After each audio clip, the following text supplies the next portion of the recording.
दूसरे विद्वान ऐसा मानते हैं कि 22 अवतार तो प्रयुक्त है। इनके अतिरिक्त 2 अवतार और हैं, हंसावतार और हयग्रीव अवतार। ऐसे भगवान के 24 अवतार। भगवान के दिव्य जन्मों की ये कथा अत्यंत गोपनीय रहस्यमयी है। जो मनुष्य एकाग्र चित्त से नियम पूर्वक प्रातः काल या सायंकाल इस कथा को सुनेगा, वो समस्त दुखों और पापों से छूट जाएगा।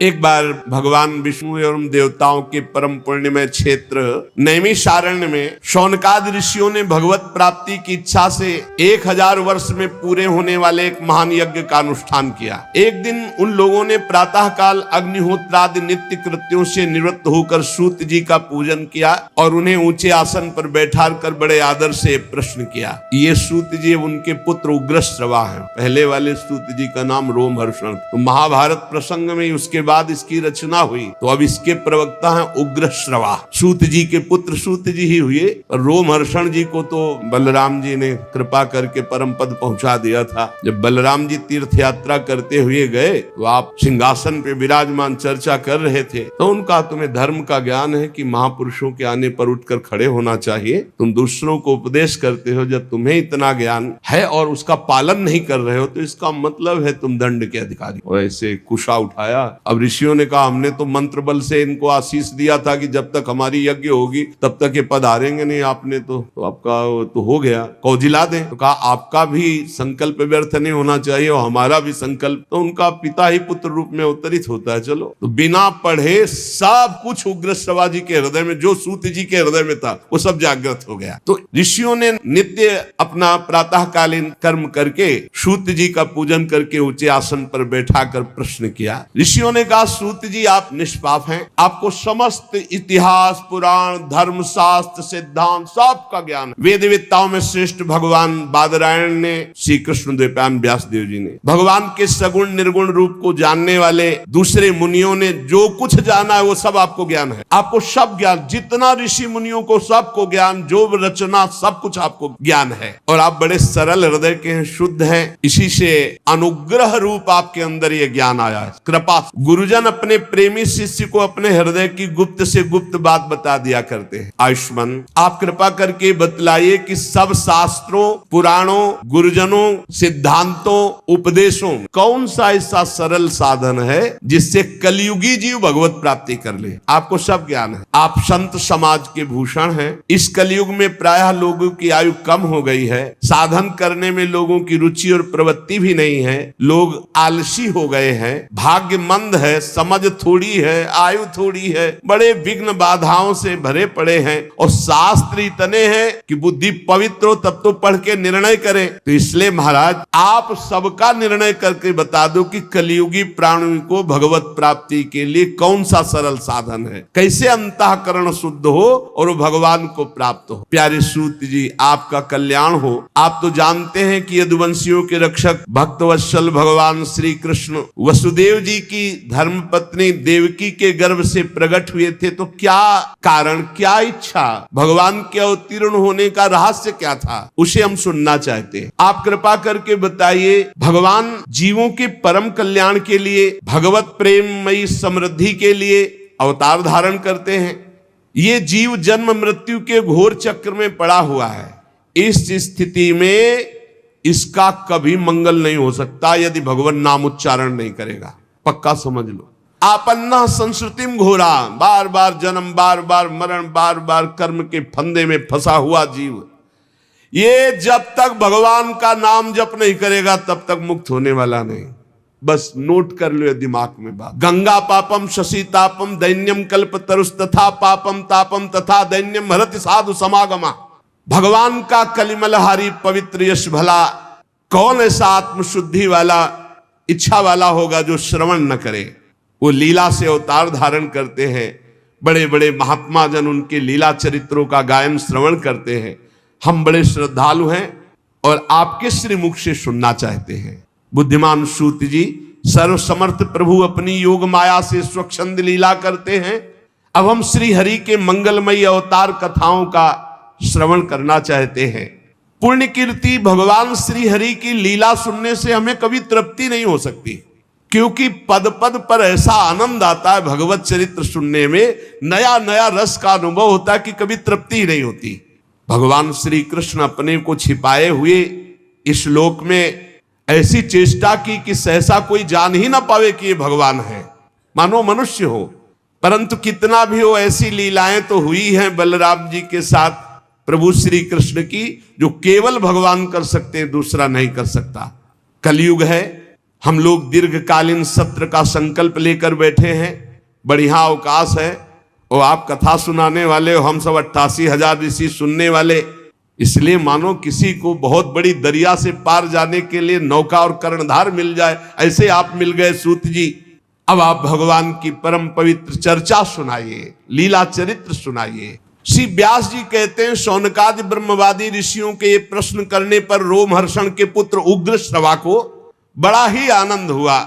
उन्होंने ऋषियों के इस मंगल में प्रश्न का अभिनंदन करते हुए उग्रश्रवा सूत जी बोले। ये उस समय की बात है जब सुखदेव जी महाराज प्रकट होकर, अभी कोई संस्कार नहीं हुआ, लौकिक वैदिक कोई अनुष्ठान नहीं हुआ, बस जन्म हुआ और चल दिए। पिताजी भगवान व्यास देव जी पीछे पीछे पुकार रहे, हा बेटा हा बेटा, पर ये मुड़ के भी नहीं देखे तो वृक्षों से उत्तर निकला, सुकोहम सुकोहम सर्वभूत हृदयम, समस्त भूतों के हृदय में विराजमान भगवान सुखदेव जी। ऐसे महामहिम पहले श्री सुखदेव जी को हम नमस्कार करते। ये श्रीमद् भागवत अत्यंत गोपनीय रहस्यात्मक पुराण है। ये भगवत स्वरूप का अनुभव कराने वाला, इस समस्त वेदों का सार, संसार में फंसे हुए जो लोग घोर अज्ञान अंधकार के पार जाना चाहते हैं, उनको जरूर सुनना चाहिए। बड़ी करुणा है मुनियों की, जो हमारे लिए भगवत प्राप्ति का ये मार्ग प्रशस्त किया है। श्री सुखदेव जी को नमस्कार, श्रीमद् भागवत को नमस्कार। नारायणम नमस्कृत्य नरम चैव नरोत्तमम देवीं सरस्वतीं व्यासम ततो जय मुदीरयेत्। मनुष्यों में सर्वश्रेष्ठ भगवान के अवतार नर नारायण ऋषियों को नमस्कार। बुद्धि प्रदान करने वाली देवी सरस्वती को नमस्कार। रचयिता भगवान व्यास देव जी को नमस्कार। अपने अंतःकरण पर विजय प्राप्त करके भगवत प्रेम प्राप्ति के लिए हम इस महापुराण की चर्चा करते हैं। ऋषियों, आपने संपूर्ण विश्व के कल्याण के लिए बड़ा सुंदर प्रश्न किया है, क्योंकि ये प्रश्न श्री कृष्ण के संबंध में है और इससे भली भांति अंतःकरण शुद्ध हो जाएगा और भगवत प्राप्ति हो जाएगी। मनुष्यों के लिए सर्वश्रेष्ठ धर्म वही है जिससे भगवान श्री कृष्ण की भक्ति प्राप्त हो जाए। भक्ति भी ऐसी जिसमें किसी प्रकार की कामना न हो। ये समस्त धर्मों के दान पुण्य तीर्थ अवगाहन सब साधनों का फल है कि भगवान श्री कृष्ण श्री हरि में भक्ति हो जाए। तभी संशय नहीं होगा जब ये बात आप सुन करके स्वीकार करेंगे। उन्होंने जब शब्द स्पर्श रूप रसगंध के मूल पंचभूत, तो उनमें जल भी है, अब वो जल में शयन करने लगे, योग निद्रा का विस्तार कर लिया। कुछ समय बाद उनकी नाभि से वही इच्छा जो मैं बहुत रूपों में हूं, वो एक कमल बनकर के प्रकट हुई।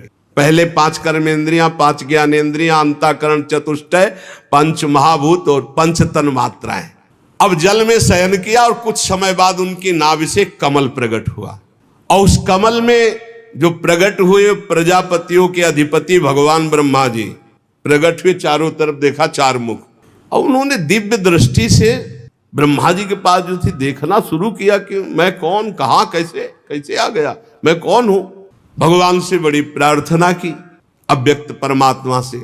भगवान के उस विराट रूप अंग प्रत्यंग में ही समस्त लोकों की कल्पना हुई। समस्त लोग भगवान में ही विराजमान है, सब में भगवान विराजमान है और सब भगवान में विराजमान है। ये ज्ञान जिसको हो जाता है वो भगवत प्राप्त हो जाता है। यो माम पश्यति सर्वत्र सर्वम च मयि पश्यति तस्याहं न प्रणश्यामि सच में न प्रणश्यति। योगी लोग दिव्य दृष्टि से भगवान के उस स्वरूप का दर्शन करते हैं। वो भगवान का जो स्वरूप है, हजारों पैर, हजारों जांघें, हजारों भुजाएं, हजारों मुखों वाला विराट रूप भगवान का। शास्त्र शीर्षा पुरुषा सहस्राक्ष सहस्रपाद, जो भगवान का स्वरूप है, हजारों पैर वाला, हजारों जांघों वाला, हजारों भुजाओं वाला, हजारों मुखों वाला, हजारों सिर, हजारों कान, हजारों आंखें, हजारों नासिका, हजारों मुकुट, वस्त्र, कुंडल, आभूषण, सब यही भगवान का विराट रूप है। इसी से अनेक अवतारों का प्रादुर्भाव होता है। ये छोटे छोटे अंश से देवता, पशु, पक्षी, मनुष्य आदि योनियों की सृष्टि, ये सब इसी से विराट पुरुष से हुई है। तो सबसे पहले कौमार सर्ग में सनक, सनंदन, सनातन, सनत कुमार, सबसे पहले कमल, कमल से ब्रह्मा, और फिर ब्रह्मा जी ने जो पहली सृष्टि की तो सबसे पहले इस सृष्टि में प्रकट हुए सनक, सनंदन, सनातन, सनत कुमार। ये चारों ब्रह्म ऋषि जब अवतार लिए तो सृष्टि रचना से बिल्कुल अलग नियम प्रकट होते हुए अखंड ब्रह्मचर्य, अखंड ब्रह्मचर्य, निरंतर हरिस्तरणम हरिस्तरणम हरिस्तरणम, उदासीन जगत से। दूसरी बार इस संसार कल्याण के लिए समस्त यज्ञों के स्वामी उन भगवान ने जो रसातल में पृथ्वी विराजमान थी उसको लाने के लिए वाराह अवतार धारण किया। ऋषियों की सृष्टि में देवर्षि नारद के रूप में तीसरा अवतार धारण किया। सारस्वत तंत्र का, जिन्हें नारद पंचरात्र कहते हैं, उपदेश किया। उसमें कर्मों के द्वारा किस प्रकार कर्म बंधन से मुक्ति मिलती इसका वर्णन है। फिर धर्मपत्नी मूर्ति के गर्भ से नर नारायण के रूप में भगवान ने चौथा अवतार लिया। इस अवतार में उन्होंने ऋषि बनकर मन और इंद्रियों का सर्वथा संयम करके, जो तपस्या करना बड़ा कठिन है, उस तप को किया। पांचवें अवतार में भगवान ने सिद्धों के स्वामी कपिल के रूप में अवतार लिया। तत्वों का निर्णय करने वाले सांख्य शास्त्र का, जो समय के फेर से लुप्त हो गया था, आसुरी नामक ब्राह्मण को उपदेश किया। ये भगवान अपने स्वरूप को सृष्टि में कितने रूपों में प्रकाशित किए, ये वर्णन। सबसे पहले भगवान 5 ज्ञानेन्द्रिय, 5 कर्मेंद्रिय, अंतःकरण, चतुष्टय, 5 महाभूत और 5 तन्मात्रा। फिर भगवान नाभि कमल, ब्रह्मा जी, फिर सनक, सनंदन, सनातन, सनत कुमार, फिर भगवान वाराह रूप, फिर देवर्षि नारद रूप, फिर नर नारायण रूप, फिर कपिल रूप। अनुसुईया के वर मांगने पर छठे अवतार में अत्रि की संतान दत्तात्रेय के रूप में भगवान प्रकट हुए। इस अवतार में उन्होंने अलर्क और प्रहलाद आदि को ब्रह्म ज्ञान का उपदेश किया। 7वीं में रुचि प्रजापति की आकुति नामक पत्नी से यज्ञ के रूप में भगवान ने अवतार ग्रहण किया और अपने पुत्र याम आदि देवताओं के साथ स्वयंभू मनवंतर की रक्षा की। राजा नाभ की पत्नी मेरु देवी के गर्भ से ऋषभ भगवान के रूप में अवतार हुआ, जिनके पुत्र भरत जी, जो जड़ भरत जी कहलाए गए। ये 8वां अवतार भगवान का ऋषभ देव के रूप में। इस रूप में परमहंसों का वह मार्ग जो सभी आश्रमियों के लिए वंदनीय है, स्वयं ऋषभ रूप धारण करके दिखाया। करके ऋषियों की प्रार्थना से 9वीं बार वे राजा पृथु के रूप में अवतीर्ण हुए। शौनकादि ऋषियों, इस अवतार में उन्होंने पृथ्वी से समस्त औषधियों का दोहन किया। ये अवतार सबके लिए बड़ा कल्याणकारी हुआ। चाक्षुष मनवंतर के अंत में जब सारी त्रिलोकी समुद्र में डूब रही थी, तब भगवान ने मत्स्यावतार धारण किया, जो 10वां अवतार है। पृथ्वी रूपी नौका पर बैठाकर अगले मनवंतर के अधिपति वैवस्वत मनु की रक्षा की। फिर भगवान ने जिस समय देवता और दैत्य समुद्र मंथन कर रहे थे, उस समय 11वां अवतार धारण किया, कच्छप रूप, जो मंदराचल को अपनी पीठ पे धारण किया। फिर उसी समुद्र मंथन में 12वीं बार धनवंतरी के रूप में अमृत कलश लेकर समुद्र से प्रकट हुए। फिर वही उसी समय 13वीं बार मोहिनी रूप धारण करके दैत्यों को मोहित करके देवताओं को अमृत पान कराया। फिर भगवान ने जो 14वीं बार अवतार लिया, वो बड़ा ही भयंकर रूप था, नरसिंहावतार। अत्यंत बलवान दैत्यराज हिरण्यकश्यप की छाती अपने नखों से फाड़ डाली, जैसे चटाई फाड़ डाली। प्रहलाद जी को सताने के कारण बहुत आवेश में भगवान बड़ा भयंकर रूप, सब कांप रहे थे एक दहाड़ में, ऐसा नरसिंह रूप।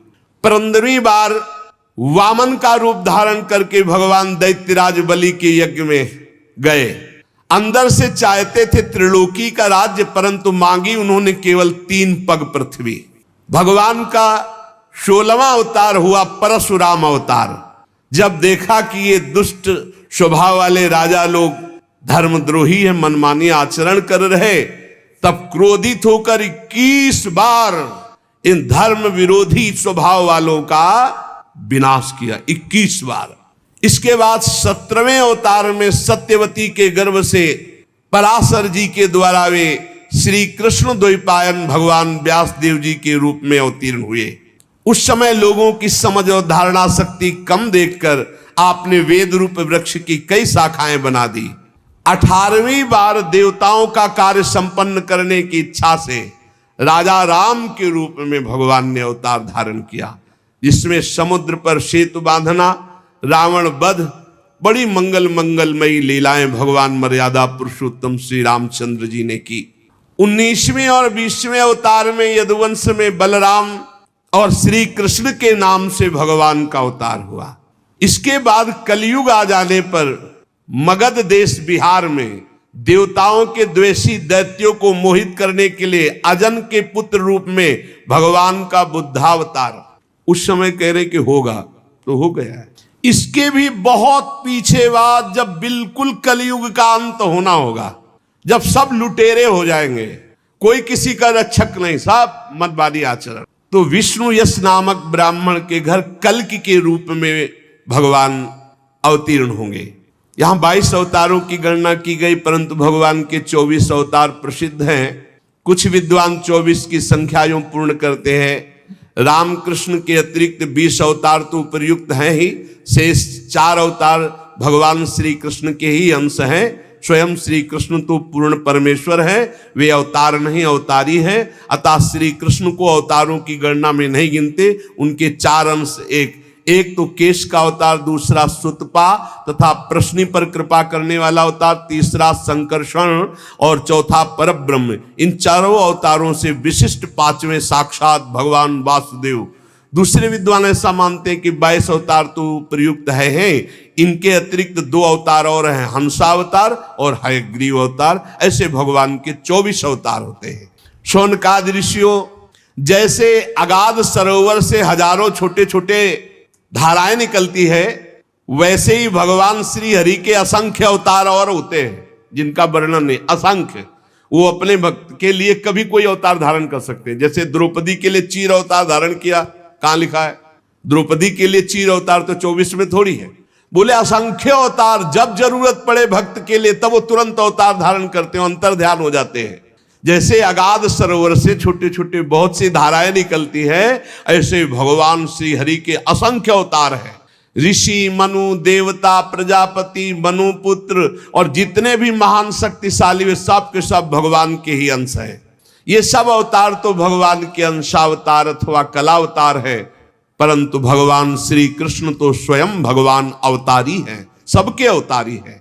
जब लोग दैत्यों के अत्याचार से व्याकुल हो उठते हैं, तब युग युग में अनेक रूप धारण करके भगवान उनकी रक्षा करते हैं। भगवान के दिव्य जन्मों की एक कथा अत्यंत गोपनीय रहस्यमयी है।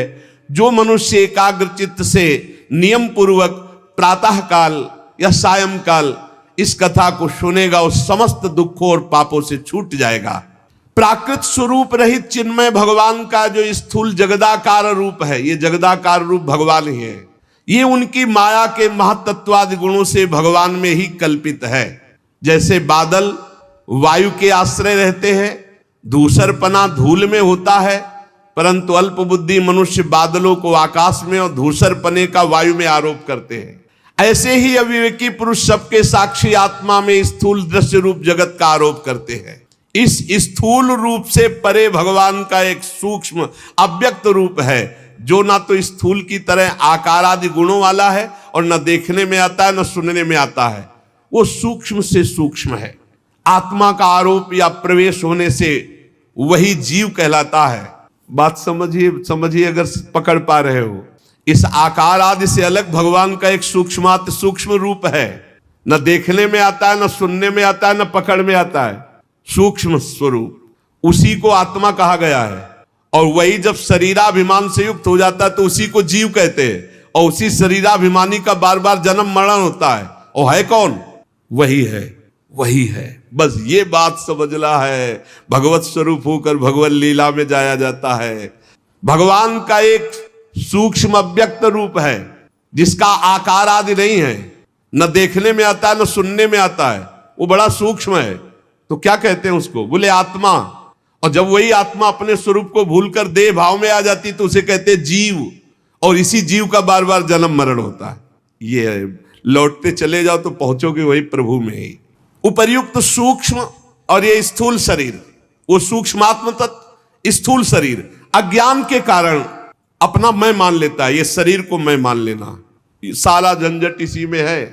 अब जिस अवस्था में गुरु प्रताप से आत्म स्वरूप का बोध हो जाए, शरीर से मैंपन हट जाए, उसी समय जीवन मुक्त ब्रह्म स्वरूप तत्वज्ञानी लोग इस रहस्य को जानते हैं।